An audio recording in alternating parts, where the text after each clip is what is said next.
Marcos, capítulo 1.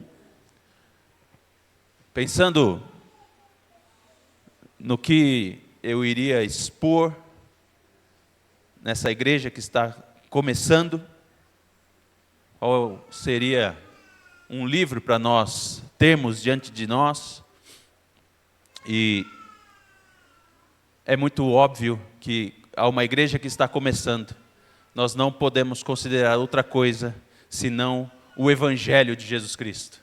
E é isso que nós vamos considerar inicialmente como igreja.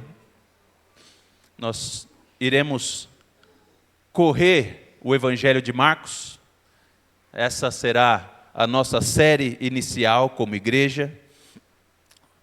O Evangelho de Marcos, que na verdade é o Evangelho de Cristo. Então nós vamos ter o privilégio de, como igreja que está nascendo, ter a exposição do Evangelho de Marcos. E nessa noite eu quero ler com vocês e expor para vocês o trecho que está inicialmente do verso 1 ao verso 8.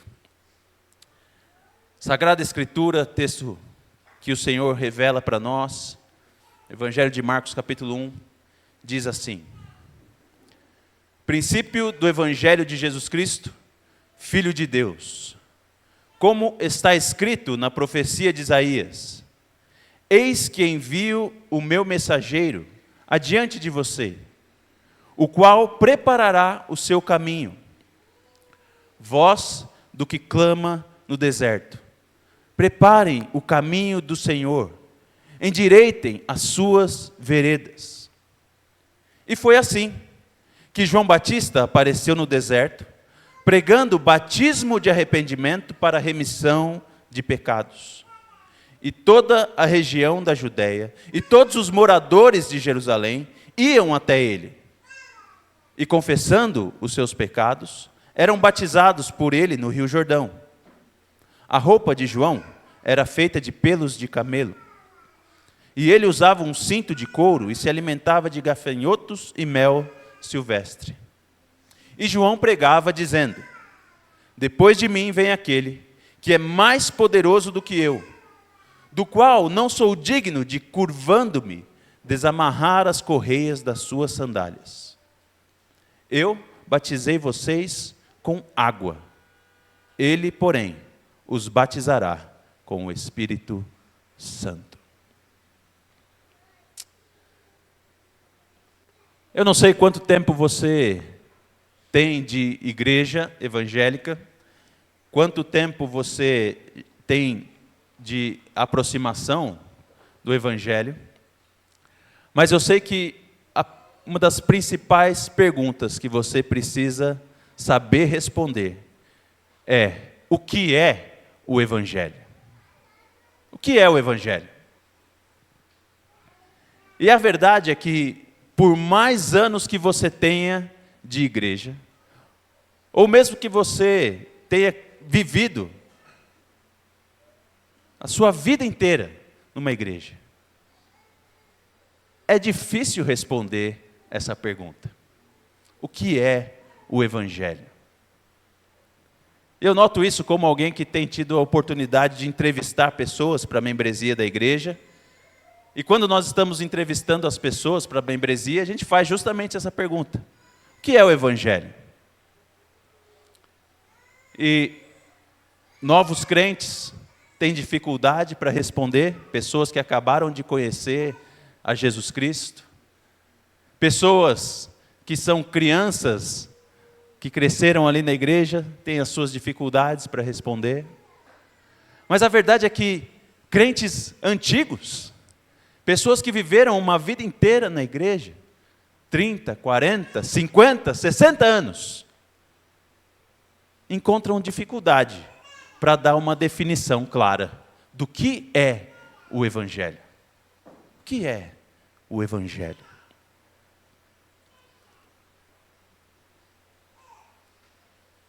E não é interessante que nós tenhamos dificuldade para definir o que é o Evangelho? Não é interessante isso? Que nós, assumindo essa realidade de sermos evangélicos, tenhamos dificuldade justamente de definir o que é o Evangelho?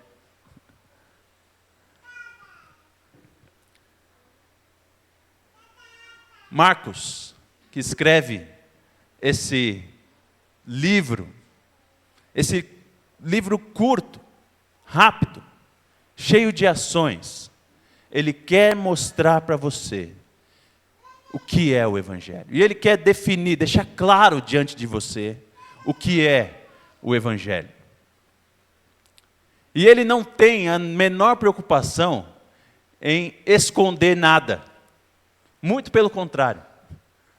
Marcos não quer aqui fazer o que os roteiristas modernos têm como o grande aliado, que é segurar a informação para a última hora.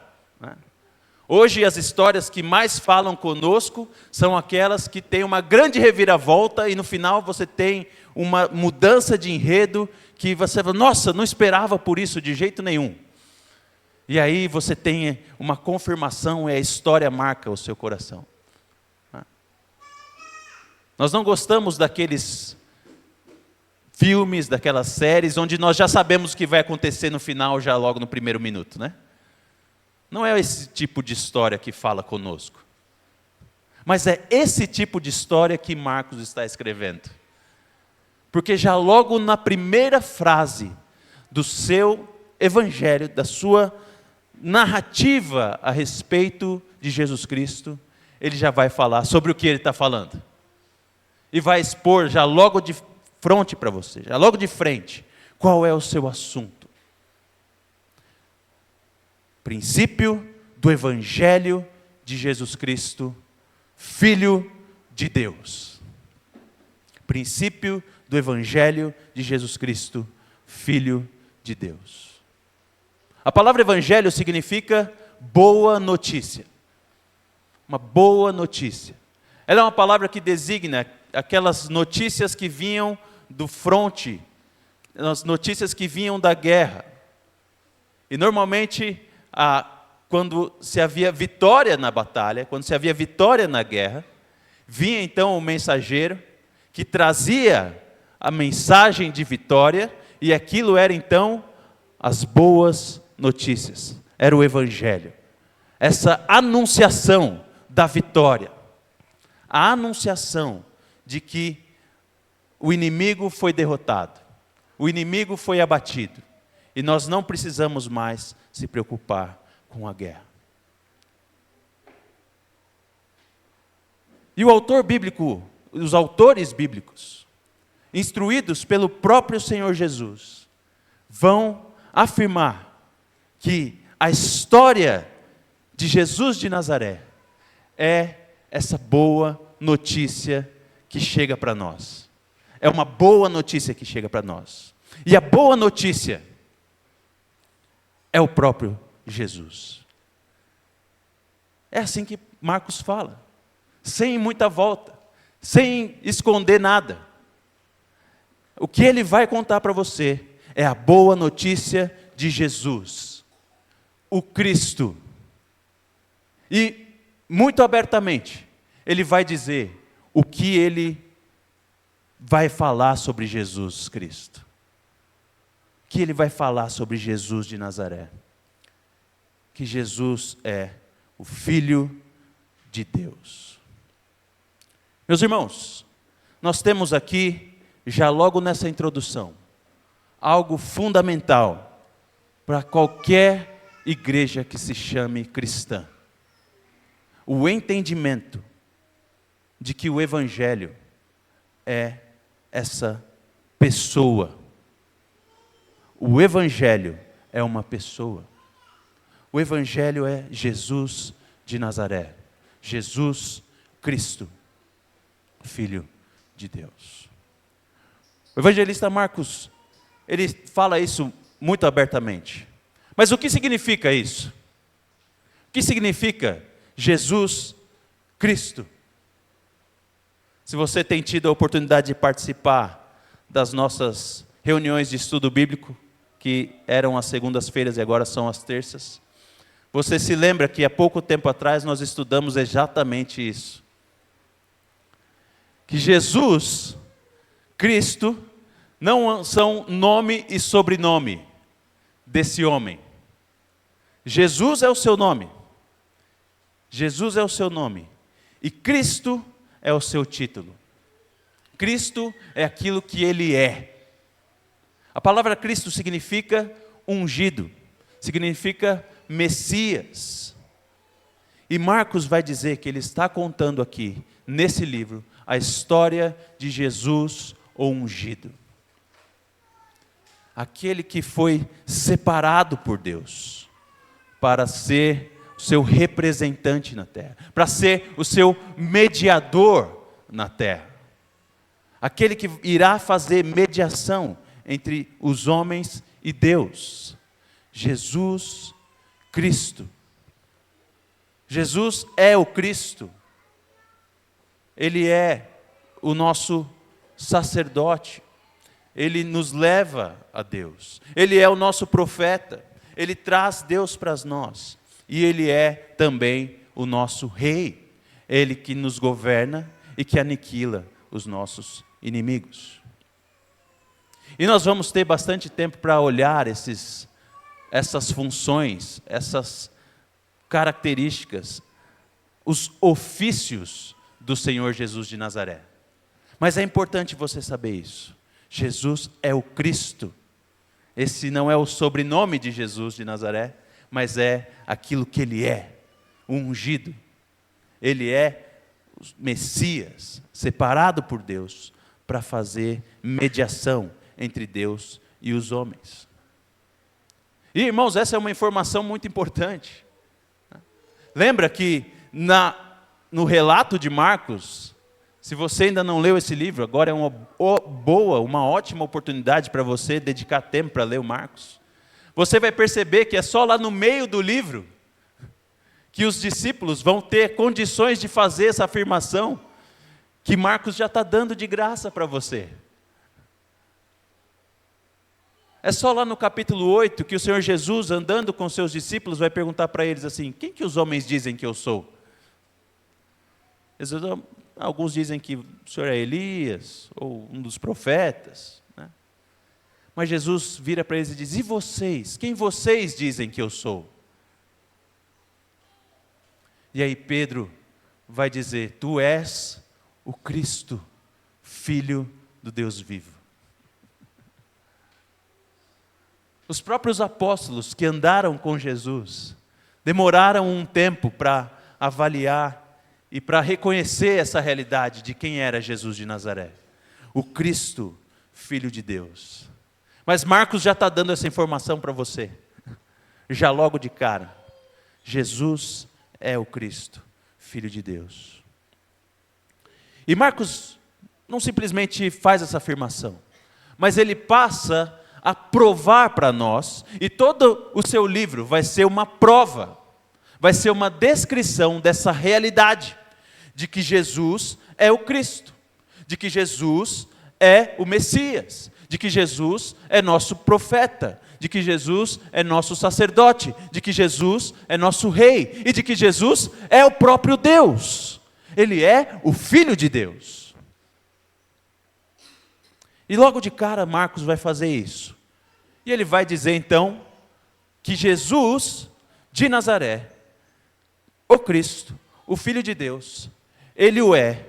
E ficou muito evidente isso. Porque Ele vem e Ele cumpre todas as expectativas a respeito do Messias. Olha o que ele vai dizer já logo no verso 2. Como está escrito na profecia. Como está escrito na profecia. O evangelista Marcos, descrevendo quem é Jesus, descrevendo que Jesus é o Messias, Filho de Deus, ele vai trazer a sua atenção a essa realidade, de que aquilo que ele vai falar de Jesus, na verdade, está muito evidente que ele é o Cristo, porque está se cumprindo o que foi prometido no Antigo Testamento. Todas aquelas afirmações que Deus já havia dado aos homens, Todas as afirmações que Deus já tinha feito, de que Ele se relacionaria com a humanidade, mesmo caída, de que Ele se relacionaria com a humanidade rebelde, e traria provisão de redenção para essa humanidade. Essas profecias e essas promessas se cumprem na pessoa de Jesus Cristo. E Marcos vai deixar isso claro, porque ele vai provar aqui para a gente que Jesus cumpre as profecias do Antigo Testamento. E uma profecia específica é justamente a de que viria alguém para preparar o caminho do Senhor Jesus. Deus havia prometido, através do profeta Isaías, e também do profeta Miqueias, de que ele traria alguém, um profeta anterior, que falaria e prepararia a chegada do Senhor. E a mensagem era muito simples, a promessa era simples. Deus enviaria um mensageiro diante do seu Messias. Deus enviaria um mensageiro antes do seu ungido. Deus enviaria um mensageiro antes do seu rei. E esse mensageiro seria uma voz que clamava no deserto. E essa voz que clamaria no deserto prepararia então o caminho do Senhor. Marcos deixa claro que essa era uma promessa, e ele vai então agora fazer essa união da promessa de alguém que prepararia o caminho do Senhor, com o surgimento e o início do ministério de João Batista. Note como ele faz essa construção. Como está escrito na profecia de Isaías: eis que envio o meu mensageiro diante de você, o qual preparará o seu caminho. Voz do que clama no deserto, preparem o caminho do Senhor, endireitem as suas veredas. E olha o que ele diz no verso 4. E foi assim que João Batista apareceu no deserto. Você consegue perceber a conexão que o evangelista está fazendo? Consegue perceber como ele junta essas informações? Ele pega a profecia antiga que Deus havia dado, de que viria alguém que prepararia o caminho do Messias, e ele olha para o ministério de João Batista, que aparece no deserto, e junta essas duas coisas. E ele diz: foi assim que João surgiu, porque João é aquele que haveria de preparar o caminho do Senhor. E isso é uma prova de que Jesus é o Messias prometido para Marcos. Ele está fazendo isso. Ele está fazendo essa junção dessas realidades. Esse homem que surge no deserto, ele é cumprimento das profecias do Senhor, porque ele prepara o caminho do Messias. Mas quem é esse homem que surge no deserto? O que é como é a sua vida e como é a sua mensagem? Meus irmãos, pare para pensar nisso aqui. Quem era João Batista e como era o seu ministério? É muito interessante. É até meio doido de se pensar isso.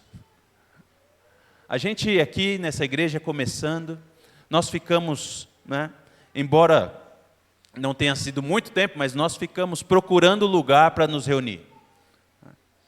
E procurar um lugar para se reunir, você começa a procurar muitas coisas, Procurar muitas coisas. Se tem uma estrutura adequada, nós temos banheiros, nós temos bebedouros, nós temos ventilação, vai estar calor, vai estar frio, vai ter cadeira, vai ter espaço para todo mundo.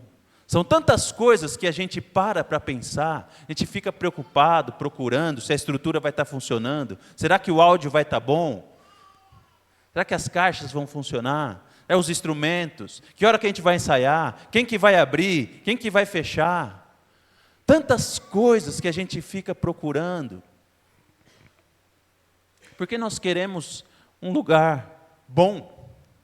Nós queremos um lugar agradável para a gente se reunir e adorar. Por isso que quando a gente olha para João Batista e o seu ministério, não faz o menor sentido. Porque ele não está em Jerusalém. Ele não está na capital do império, em Roma. Ele não está numa grande cidade, num grande centro de convenções, num auditório excelente. Não.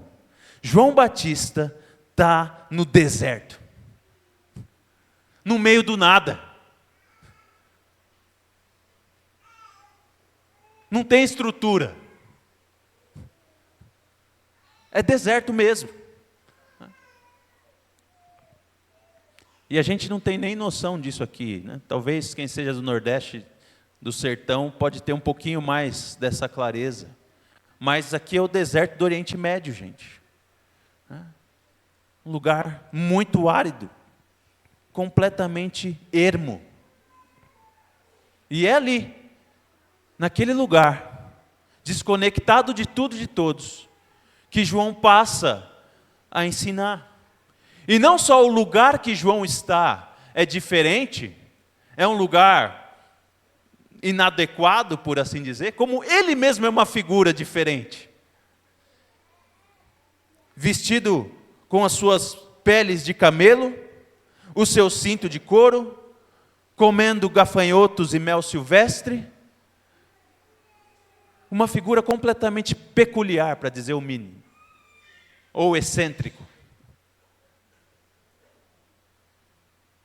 Mas o fato é que João, na sua peculiaridade, na sua excentricidade,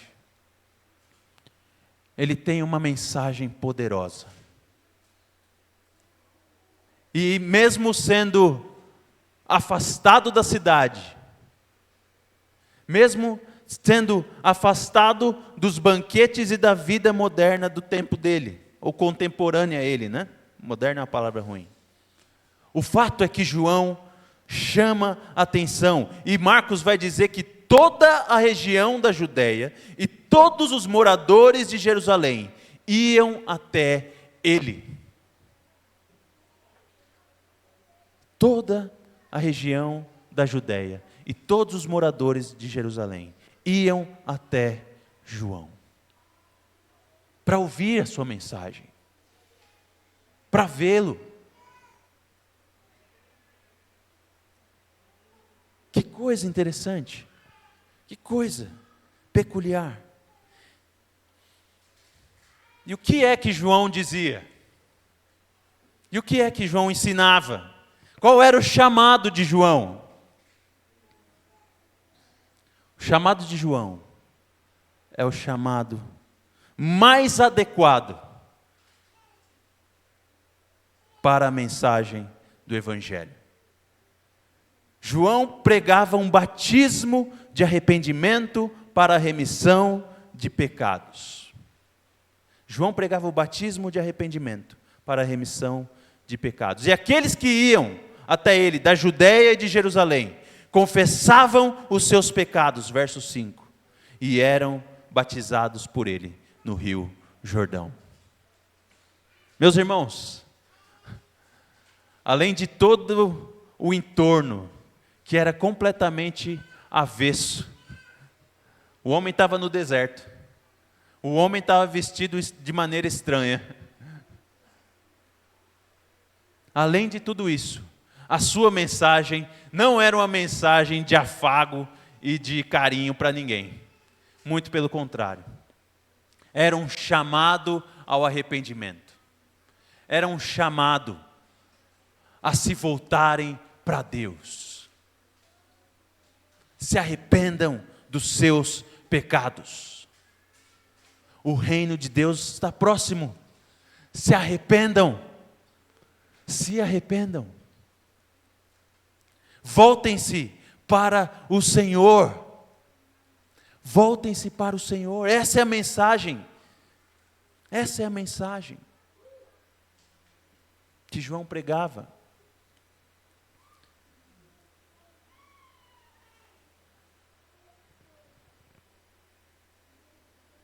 Eu não sei qual é a sua expectativa ao se unir ou estar em uma igreja cristã, uma igreja protestante, batista, como a nossa. Eu não sei o que é que você tem buscado para a sua vida.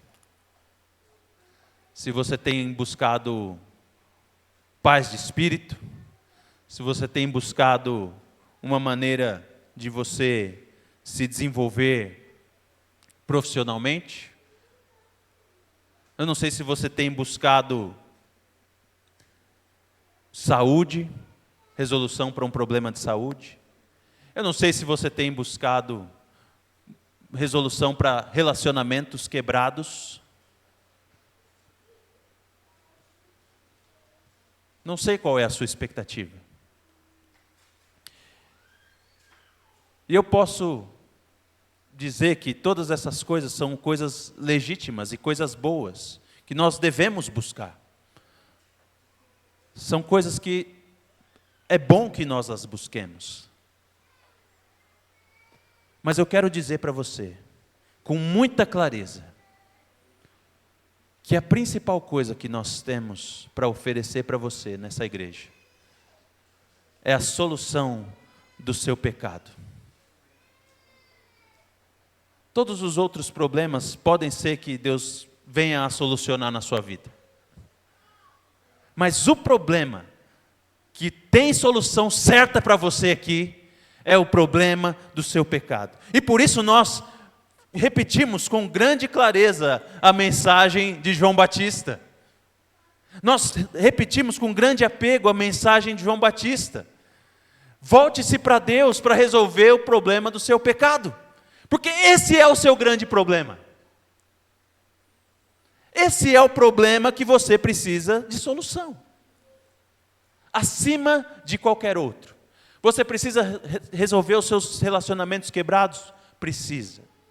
Você precisa resolver o seu problema de saúde? Precisa estar com a saúde em dia? Precisa. Você precisa estar com boa condição de trabalhar e trabalhar bem? Você precisa, obviamente que você precisa. Você precisa estar com as suas condições financeiras organizadas? Você precisa. Mas a grande necessidade da sua vida, que é a necessidade, o problema que te separa do Deus Criador, é o seu pecado. E esse é o problema que João Batista está chamando as pessoas para resolver. Se arrependam dos seus pecados, confessem os seus pecados. E esse homem, no meio do deserto, com as suas roupas diferentes, com a sua comida diferente, chamava as pessoas a solucionar esse problema, a buscarem a face do Senhor, para terem seus pecados perdoados. E nesse sentido, meu querido amigo, você precisa saber que a mensagem do Evangelho, ela está ligada a isso. Ao fato de que Jesus de Nazaré, que é o Cristo, o Filho de Deus, Ele perdoa pecados. É isso que Ele faz. Esse é o problema que Ele resolve. E a mensagem do Evangelho, a grande notícia, envolve exatamente isso. Resolução do problema do pecado. E a mensagem de João, ela não para aí. Porque ele diz que as pessoas precisam confessar o seu pecado, que as pessoas precisam se arrependerem dos seus pecados, e que elas deviam então ser batizadas. Mas João não tem nenhuma dúvida de que o seu batismo não tem o menor poder para perdoar pecados. E não tem o menor poder para salvar essas pessoas. Ele continuava a sua mensagem, acrescentando algo que é fundamental. Ele vai dizer no verso 7, João pregava, dizendo: depois de mim vem aquele, que é mais poderoso do que eu, do qual não sou digno de, curvando-me, desamarrar as correias das suas sandálias. Eu batizei vocês com água, ele, porém, os batizará com o Espírito Santo. Meus irmãos, João não tem o menor problema em reconhecer que ele não tem capacidade de, no seu batismo com água, solucionar o problema do pecado das pessoas. Embora ele saiba que o problema que elas precisam resolver é o problema do seu pecado, ele tem convicção disso, e ele prega isso, e ele chama essas pessoas ao arrependimento. E não só os simples, mas até mesmo os políticos poderosos, como ele dizia para Herodes: Herodes, você está errado em viver em adultério, abandona o seu adultério, se arrependa, confesse o seu pecado e volte-se para Deus. Ele sabe que o problema é esse, mas ele sabe que ele não tem poder para resolver isso. Ele não tem esse poder. Ele não consegue. Mas viria aquele que tem poder para fazer isso. Porque aquele que viria depois de João, não simplesmente batiza com água, mas batiza com o poder do Espírito Santo de Deus. O poder do Espírito Santo de Deus, o Espírito que convence do pecado, da justiça e do juízo. Esse é o batismo necessário para resolver o problema do pecado. O batismo que só Jesus de Nazaré pode conceder. Por isso João vai dizer: ele é muito mais poderoso do que eu. Eu não sou digno nem mesmo de desamarrar as suas sandálias. Por isso que o evangelista João, a respeito de João Batista, vai dizer que ele disse: convém que Jesus cresça e que eu diminua, porque eu não tenho capacidade de resolver o seu problema do pecado. Mas Jesus de Nazaré tem condição de resolver o problema do seu pecado. Porque esse mesmo João vai dizer: eis o Cordeiro de Deus, que tira o pecado do mundo. Ele batizará vocês com o Espírito Santo. Ele pode resolver o seu problema do pecado. Ele pode, Ele pode, Ele pode. Meus irmãos, o Evangelho é uma mensagem muito simples. Porque o Evangelho, na verdade, é uma pessoa de Jesus de Nazaré, o Filho de Deus. Ele tem o poder de resolver o seu problema do pecado. É Ele que pode tirar você dessa situação de afastamento do Criador e colocar você numa situação de filho de Deus. Jesus é o Cordeiro que tira o pecado do mundo. Todo aquele que crê em Jesus tem a vida eterna, tem os seus pecados perdoados. E é muito significativo esse texto, irmãos, para nós, Igreja Batista no Vila Branca, começando as nossas atividades, começando os nossos cultos ao Deus Trino, porque essa é a nossa realidade. Nós estamos na mesma realidade que João Batista. Nós estamos aqui para anunciar que o problema do mundo é o seu pecado, é a sua rebeldia contra Deus, e eles precisam voltar-se para Deus, e precisam se reconciliar com Deus. Mas que nós não temos poder para resolver isso. Mas nós temos a mensagem, que é a pessoa que pode resolver esse problema do afastamento das pessoas de Deus. E essa mensagem é Jesus Cristo, o Filho de Deus. E isso é o Evangelho. O Evangelho é a boa notícia de que em Jesus de Nazaré, Deus está salvando pecadores e reconciliando-se com eles. Isso é o Evangelho. A boa notícia de que em Jesus de Nazaré, Deus está salvando pecadores e se reconciliando com eles. O evangelista Marcos, o autor bíblico, vai contar essa história para a gente. E ele vai contar como Jesus faz isso por nós. Morrendo na cruz e ressuscitando dentre os mortos e subindo aos céus onde intercede pelos seus filhos.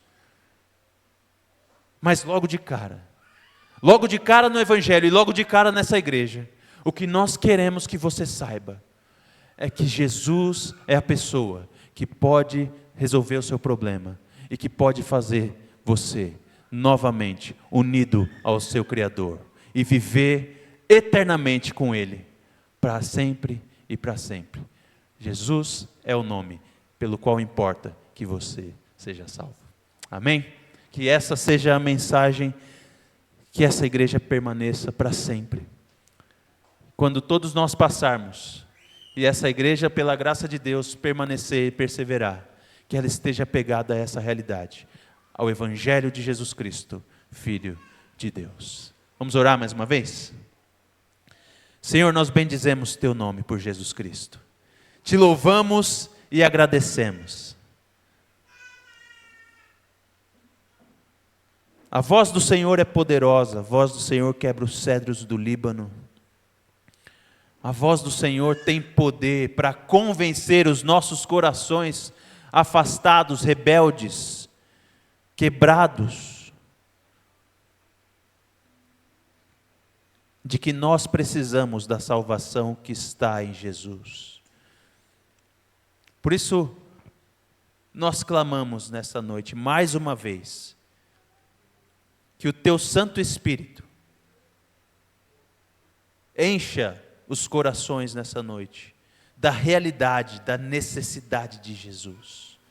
Que nós possamos confessar os nossos pecados e indo a Cristo, em confiança nele, na sua obra, na sua pessoa,